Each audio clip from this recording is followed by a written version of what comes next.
Friends, स्वागत है आप सभी का हमारे यूट्यूब लाइफ ऑफ एजुकेशन में। तो दोस्तों, यहाँ पर आज हम लोग बात करने वाले हैं जीके के कुछ इंपॉर्टेंट क्वेश्चंस की। ठीक है फ्रेंड्स, यहाँ पर मैंने जो है पीडीएफ तैयार करी है आप लोगों के लिए, तो आप लोग इसको जो है ध्यान से सुनिएगा और इसको नोट कर लीजिएगा, क्योंकि आने वाले एग्ज़ाम्स के लिए इसका एक एक क्वेश्चन बहुत इंपॉर्टेंट है। ठीक है, ये याद रखिएगा क्योंकि इसका बहुत ही इंपॉर्टेंट क्वेश्चन इसमें सब दिए हुए हैं, इनको आप नोट कर लीजिएगा। ठीक है, कुछ एक्स्ट्रा डाटा होगा तो मैं आपको बताता रहूँगा, आप उसको ध्यान से सुनते रहिएगा। ठीक है, तो आते हैं हम लोग अपने वीडियो पर। पहला क्वेश्चन है, देखिए यहाँ पर जो पहला क्वेश्चन दिया है कि भारत के चुनाव आयोग, ठीक है, चुनाव आयोग द्वारा मान्यता प्राप्त वह दल जो लोकसभा और विधानसभा के आम चुनाव में 4 या अधिक राज्यों में कुल मतों का कम से कम कितना प्रतिशत, देखिए 6% अगर वो प्राप्त कर लेता है और अगर वो साथ ही साथ 4 लोकसभा सीटें जीतता है तो उसे राष्ट्रीय दल का दर्जा इसको दे दिया जाएगा। देखिए 4% का मतलब ये हुआ, वैसे तो देखा जाए तो 2% लोकसभा सीटें हैं, यानी अगर इस समय देखा जाए तो 552 के हिसाब से इन्होंने लगभग 11 सीटें बताई हैं। राष्ट्रीय दल का मतलब ये हुआ फ्रेंड्स कि जो हमारे राष्ट्रीय पार्टियां हैं, जैसे कि बीजेपी है, कांग्रेस है, टीएमसी है, ठीक है, आप है ना, आम आदमी पार्टी, और आपकी ये जो बिहार में है आरजेडी। तो ये कुछ क्वेश्चंस हैं दोस्तों, मतलब कुछ पार्टियां हैं जो राष्ट्रीय पार्टियां हैं, और इनमें राष्ट्रीय का मतलब ये है कि इनके पास लोकसभा की जो है उम्मीदवार ठीक ठाक संख्या में होते हैं, जो ये अपने उम्मीदवारों को खड़ा कर सकते हैं चुनाव जिताने के लिए। ठीक है, तो इसको ध्यान रखिएगा। अब अगर हम बात करते हैं चुनाव आयोग की, तो चुनाव आयोग जो है दोस्तों वो आर्टिकल नंबर 324 में इसका जिक्र किया गया है। ठीक है, ध्यान रखिएगा। और भाग 15, ये विशेष पॉइंट है, ध्यान रखिएगा, भाग 15 में इसकी बात की जाती है। ठीक है, क्वेश्चन जो हाल ही में चुनाव हुए हैं, जैसे कि मान लीजिए अभी राज्यों में चुनाव हुए, उन राज्यों के अलावा अगर हम देखें कि जैसे दिल्ली में सरकार बनी, वो भी इम्पोर्टेंट क्वेश्चन है, मतलब पॉइंट रहेगा आपके लिए। ठीक है, तो उसकी मैं वीडियो आपको दे दूंगा कि लोकसभा चुनाव जो हुए थे 2000 कौन से 24 वाले, ठीक है, उसमें कैसे सरकार बनी है, क्या है क्या नहीं। 19 के बाद 24 में चुनाव हुए। ठीक है, मोदी जी जब 14 में बने पीएम, इसके बाद 19 में बने पीएम, फिर 24 में बने पीएम, तो तीसरी बार इनका कार्यकाल शुरू हुआ है, ये ध्यान रखिएगा। ठीक है, तो आगे आते हैं हम लोग नेक्स्ट क्वेश्चन पे फ्रेंड, देखते हैं। नेक्स्ट क्वेश्चन हमारा क्या कह रहा है, कौन सा संगीत युगल बनारस घराने की ख्याल गायन परंपरा का हिस्सा है। ख्याल गायन परंपरा का हिस्सा ये हुआ, इसमें राजन और साजन, ये दो भाई हैं। ठीक है, राजन और साजन। ठीक है, इसमें ये याद रख सकते हैं कि राजन अपनी साजन के साथ, मतलब साजन को लेकर के जो है, रजनी नाम की लड़की है, अपने साजन को लेकर के जो है बनारस घूमने गई है, इसको ध्यान रखिएगा। तो आपको काफ़ी टाइम तक ये चीज़ याद रहेगी। ठीक है, इसकी ट्रिक मैंने बना दी आपको कि ठीक है, राजन जो है, रजनी अपने सजना के साथ जो है बनारस घूमने गई हैं, इसको ध्यान रखिएगा। ठीक है, इंपॉर्टेंट पॉइंट है, आ जाता है क्वेश्चन कभी कभी, इसलिए। ठीक है, नेक्स्ट क्वेश्चन देखते हैं। निवास स्थान के जो ये लिखा हुआ है, निवास स्थान के अलावा सैलामेंडर और घर की दीवार पर रहने वाली छिपकली में अंतर क्या है। देखिए, इसमें अगर हम बात करें तो इनके सल्क का मतलब होता है एक अलग तरीके की इनकी स्किन होती है। ठीक है, सैलामेंडर ये जो बात कर रहे हैं हम, वो गो की बात कर रहे हैं, आप लोग जानते होंगे, इसको देसी भाषा में बिचखापर भी बोलते हैं।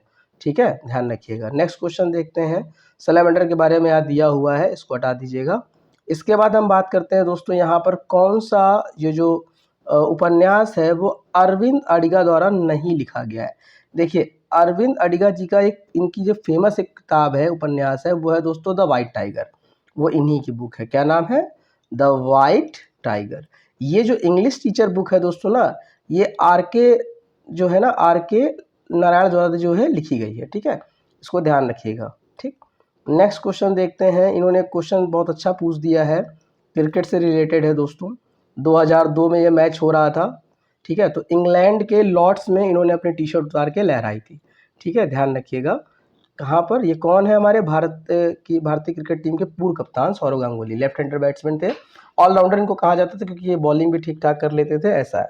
ठीक है, इसकी हम बात करते हैं। नेक्स्ट क्वेश्चन, इसका डाटा को एक्स्ट्रा दिया हुआ है, क्या है कि ये घटना जो है दोस्तों, ये कब की है, ये 13 जुलाई 2002 को भारत और इंग्लैंड के बीच नेटवेस्ट सीरीज के फाइनल मैच के दौरान हुई थी, भारत ने 326 रनों का लक्ष्य हासिल किया, जो एक महत्वपूर्ण उपलब्धि थी, जिसके कारण गांगुली ने उत्साहजनक जश्न मनाया था। देखिए यहाँ पर मुझे जहाँ तक याद है, मैंने ये मैच देखा था, इसमें मोहम्मद कैफ और युवराज सिंह का बहुत बड़ा योगदान रहा था और इसी की जीत की खुशी में उन्होंने अपनी टी शर्ट उतार के जो है लहराई थी। ठीक है, लॉर्ड्स स्टेडियम में जाना माना, और जिसको दिखा है ना कि क्रिकेट का घर कहा जाता है लॉर्ड्स को, क्योंकि इंग्लैंड में ही दोस्तों जो है क्रिकेट की शुरुआत हुई है, इस वजह से इसको क्रिकेट का घर कहा जाता है। ठीक है, ध्यान रखिएगा। नेक्स्ट क्वेश्चन देखते हैं, पीएम स्वनिधि योजना भारत सरकार के किस मंत्रालय द्वारा। देखिए स्वनिधि का मतलब हुआ अपने मन से जो है आप रोजगार डालेंगे, पैसा सरकार देगी लोन के रूप में। ठीक है, ध्यान रखिएगा, आवास एवं शहरी मंत्रालय। ठीक है, नेक्स्ट क्वेश्चन देखते हैं हम लोग। नेक्स्ट क्वेश्चन क्या कह रहा है, देखिए भारत पर ब्रिटिश क्राउन, ठीक है, भारत पर ब्रिटिश क्राउन के शासन हो, मतलब ब्रिटिश क्राउन के नाम से शासन होने लगा कब। देखिए यहाँ पर क्या हुआ, मैंने आपको बताया है कि जो ये रिवोल्यूशन हुआ, तो रिवोल्यूशन में क्या है, रिवोल्यूशन में ये जो चीज़ें हैं, जैसे कि 1857 की बात करते हैं। ठीक है, ये काफ़ी ज़्यादा उग्र तो नहीं रहा, लेकिन सफल भी नहीं हुआ, लेकिन भारत के कई राज्यों में ये फैला हुआ था, जिसकी वजह से ये खबर जो है ब्रिटेन तक पहुंची, तो रानी ने कह दिया कि हमने तो भाई तुमको व्यापार के लिए भेजा था, तो वहाँ शासन करने लगे। तो इसलिए उन्होंने क्या किया, पूरा का पूरा जो है जिम्मा अपने ऊपर ले लिया और उठा करके पूरा शासन इसको दे दिया गया, ब्रिटिश क्राउन के नाम पर ये चलने लगा। 1858 की ये घटना है, ध्यान रखिएगा। ठीक है, नेक्स्ट क्वेश्चन देखते हैं दोस्तों, हॉर्नबिल।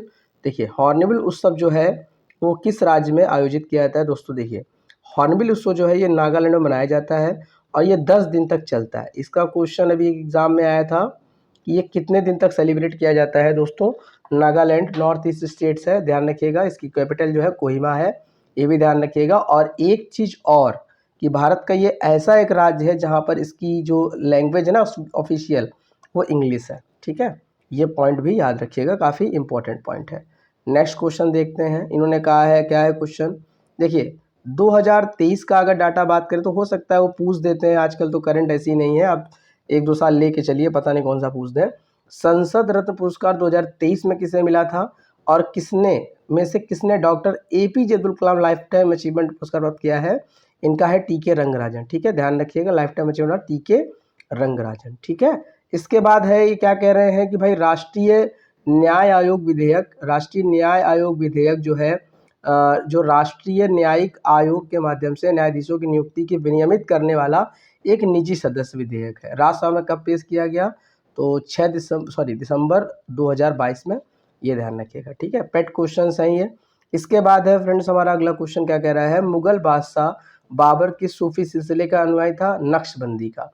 ठीक है, ध्यान रखिएगा। बाबर की हम बात करें तो बाबर ने ही मुगल वंश की स्थापना करी, कब करी, 1526 में, पानीपत के फर्स्ट वॉर में। ध्यान रखिएगा, ये जो युद्ध है ये इब्राहिम लोधी और बाबर के बीच में हुआ था। इसमें इब्राहिम लोधी हार गए थे, क्योंकि लोधी वंश के अंतिम शासक थे, ये भी ध्यान रखिएगा। ठीक है, लोधी वंश की स्थापना दोस्तों बहलोल लोधी ने की थी, ये भी ध्यान रखिएगा। ठीक है, इसके बाद उसमें एक हमारे सिकंदर लोधी का नाम आता है, जिन्होंने आगरा स्थापित किया था, आगरा शहर को बसाया था। ठीक है, इसके बाद अगर हम फ्रेंड्स क्वेश्चन की बात करें तो ये क्वेश्चन क्या कह रहा है, गोवा के निम्नलिखित में से किस नृत्य का प्रदर्शन मराठा योद्धाओं के पुर्तगालियों विजय पर, मराठा योद्धा जो पुर्तगाली पर जीत अपनी हासिल किए थे, उसमें ये लिखा है घोड़े मोडड़ी, ये ध्यान रखिएगा, अच्छा डांस है, नाम तो बढ़िया है, खैर है ना, याद भी रहेगा, घोड़े मोडड़ी जो है ये नाम दिया गया है यहाँ पर, इसको नोट कर लीजिएगा। ठीक है, नेक्स्ट क्वेश्चन देखते हैं, इन्होंने आयुपीएसी नाम बोला। देखिए आयुपीएसी नाम के लिए क्या होगा कि मैं इसके लिए आपको अलग से एक वीडियो बना दूंगा, क्योंकि आयुपीएसी में क्या है ना, कुछ एक्स्ट्रा मूलक होते हैं, जैसे कि OH लगा है तो उसका ऑल नाम हो गया, COOH लगा है तो इसका ओइक नाम हो गया। ठीक है, SCOO अगर लगा है, ठीक है, तो ये में जो है आपका फॉर्मेट ग्रुप है, ये लगा दिया गया। इसके बाद NH2 लग गया तो वो दोस्तों एमीन हो गया। तो ये क्या है कि एक्स्ट्रा पॉइंट है, इसमें से ध्यान रखिएगा। अब ये क्या है, आइसोएकेन, यहाँ पर आइसोएकेन की बात तो मैं नहीं बताऊंगा, क्योंकि इसमें से क्या है कि आप इसको याद कर लीजिए भाई, CH3 CH2 18 CH3 का आइसोएकेन हो गया। यहाँ पर जो बात है समझने वाली वो ये है फ्रेंड्स कि यहाँ हमारे पास जो 3 कंपाउंड होते हैं वो मेन है, एक है आपका एल्केन, ठीक है, और एक है आपका एल्कीन और एक है आपका एल्काइन। ये सिंगल बॉन्ड है, ये डबल बॉन्ड है और ये ट्रिपल बॉन्ड है। ठीक है, ध्यान रखिएगा, एल्केन, एल्कीन, एल्काइन, ठीक है। ये एल्किल ग्रुप है, ऐसा नहीं है इसमें नाम नहीं आता है, लेकिन ये ध्यान रखिएगा, ठीक है। इसके अलग अलग फॉर्मूले हैं। पहले की बात करें तो ये है C2H5, ठीक है, OH। अब ये निकला हुआ है तो एथिल अल्कोहल हो गया ये, और वैसे इसका नाम एथेनॉल है IUPAC में। लेकिन हम जो बताना चाह रहे हैं वो ये बताना चाह रहे हैं कि आप ये देखिए CN और H2N+2, ये एल्केन का फॉर्मूला है। मतलब जितने कार्बन होंगे, मान लो कार्बन 2 है तो H2 जो होंगे ना वो दो गुने से भी, कार्बन के 2 गुने से 2 ज़्यादा, तो कार्बन कितना है 2, 2 गुना कितना हुआ 4, 4 से 2 ज़्यादा कितना हुआ C2H6, इसीलिए इसका नाम एथेन है। और अगर हम एल्कीन की बात करें डबल बॉन्ड वाले की, तो वो है C2H2, यहाँ +2 -2 कुछ भी नहीं है, ध्यान रखिएगा। इसके बाद जो दूसरा है ना, जैसे C2H4 एथिलीन, सुना भी होगा आप लोगों ने, जो पॉलीथीन बनाने का काम आता है और फलों को पकाने के काम आता है, ठीक है। ध्यान रखिएगा, बहुत इंपॉर्टेंट पॉइंट है, अलग से क्वेश्चन पूछे आ रहे हैं, और आजकल केमिस्ट्री का वेटेज कुछ ज़्यादा ही बढ़ाया है इन लोगों ने, ठीक है। इसके बाद है एल्काइन, वो है दोस्तों CnH2n-2, CnH2n-2 कि 2 गुने से 2 कम, ठीक है, याद रहेगा, याद रखिएगा। एल्कीन, एल्केन, एल्कीन और एल्काइन, ठीक है। नेक्स्ट अगर हम बात करें तो हमारे पास क्वेश्चन है, क्या है क्वेश्चन कि कथक नृतक 2022 का पद्मश्री किसे मिला। देखिए 2022 का पद्मश्री तो नहीं पूछा जाएगा, लेकिन हो सकता है ये पूछा जाए कि जो कमलिनी और नलिनी अस्थाना है इनका संबंध किससे है, ठीक है। ये क्वेश्चन ऐसे भी पूछा जा रहा है आजकल, क्योंकि ये कुछ ना कुछ घुमा के क्वेश्चन रख देते हैं। क्योंकि आजकल क्या है कि आपने वन लाइनर पढ़ लिया और 4 ऑप्शन दिए हैं, उस पर आपने ध्यान अगर नहीं दिया तो आप फिर ये समझ लीजिए कि आपकी फिर मेहनत थोड़ी सी बेकार हो जाएगी। इसलिए विशेष ध्यान रखिएगा कि क्वेश्चन का लेवल दिन पे दिन बढ़ता जा रहा है। इसलिए अगर मान लीजिए वो 2022 का डाटा है या 2024 का डाटा है, आपने कोई अगर पुरानी ओल्ड मैगजीन उठाई भी है, तो उसमें से इतना पार्ट आप निकाल लीजिएगा कि वो जो व्यक्ति है वो है क्या, उसका संबंध किस चीज़ से है, ठीक है। कोई कोई खिलाड़ी पूछ देता है तो बहुत बच्चे नहीं बता पाते हैं, क्योंकि उनको लगता है कि पुराना है, नहीं पूछा जाएगा। आपके पास जो भी अगर मान लो ओल्ड मैगजीन्स रखी हो तो आप कोशिश करिएगा कि उसमें से उस पर्सन की पर्सनालिटी का जो डाटा है वो निकाल लीजिए, ठीक है। जैसे अभी एक क्वेश्चन आया था हाल ही में कि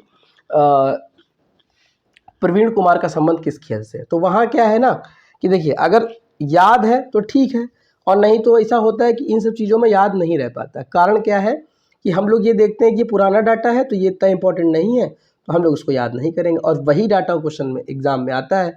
तो आप ये ध्यान रखिए कि जो कमलिनी और नलिनी अस्थाना है, ठीक है, कमलिनी और नलिनी अस्थाना, इनका संबंध किससे, कथक। कथक दोस्तों कहाँ का डांस है, उत्तर प्रदेश का, ध्यान रखिएगा। शास्त्रीय नृत्य है, ठीक है, लोक नृत्य नहीं है, ठीक है। अब शास्त्रीय नृत्य की संख्या जो हो चुकी है वो दोस्तों 11 हो चुकी है, जैसे भरतनाट्यम तमिलनाडु, कुचिपुड़ी आंध्र प्रदेश, ठीक है, ये ध्यान रखिएगा। नेक्स्ट क्वेश्चन देखते हैं।